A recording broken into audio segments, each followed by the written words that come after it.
عزیز دوستو، پیارے بچوں، السلام علیکم۔ امید کے خیریت سے ہوں گے۔ ایک دلچسپ عنوان بغور سماعت کیجئے۔ تاریخ معاف نہیں کرتی۔ ایک کہاوت ہے، اگر آپ سچ کے ساتھ نہیں کھڑے تو تاریخ کو اس بات سے کوئی غرض نہیں کہ آپ مسجد میں نماز پڑھ رہے تھے یا پھر کسی طوائف کے کوٹھے پر اس کے ناز اٹھا رہے تھے۔ تاریخ ہے، یہ کسی کو معاف نہیں کرتی۔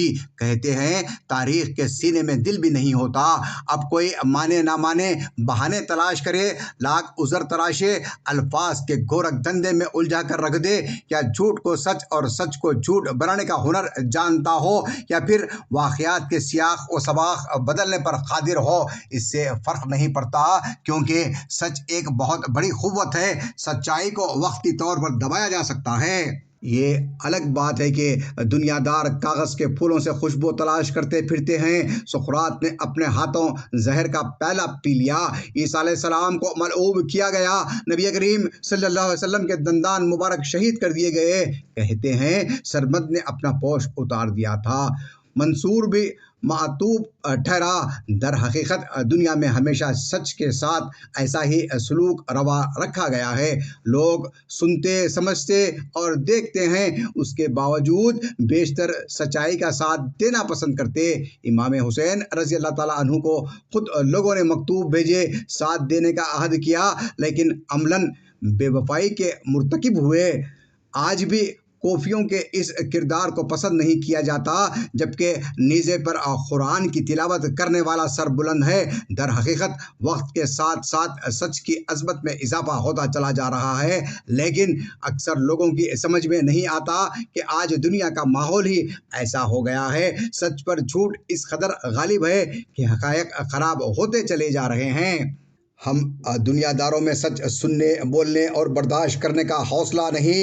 سچی بات تو یہ ہے کہ ہم سب سے خوف زدہ ہیں۔ ہمیں ڈر لگتا ہے سچ بولا تو نہ جانے کون سی قیادت ٹوٹ پڑے گی۔ آج دنیا پر جھوٹ کی حکمرانی ہے۔ جھوٹ کا کاروبار عروج پر ہے۔ جھوٹ بلکہ سفید جھوٹ اچھا لگتا ہے، سچ زیادہ تر لوگوں کو پسند ہی نہیں۔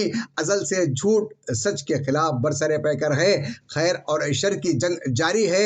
حالات جیسے بھی ہوں، نتیجہ جو بھی نکلے، تاریخ کے صفحات اٹھا کر دیکھ لیجئے، فتح ہمیشہ سچ کی ہوئی ہے۔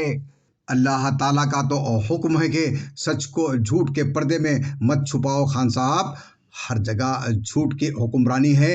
عدالتوں میں جھوٹے گواہ اور جھوٹے مقدموں سے بھرے پڑے ہیں۔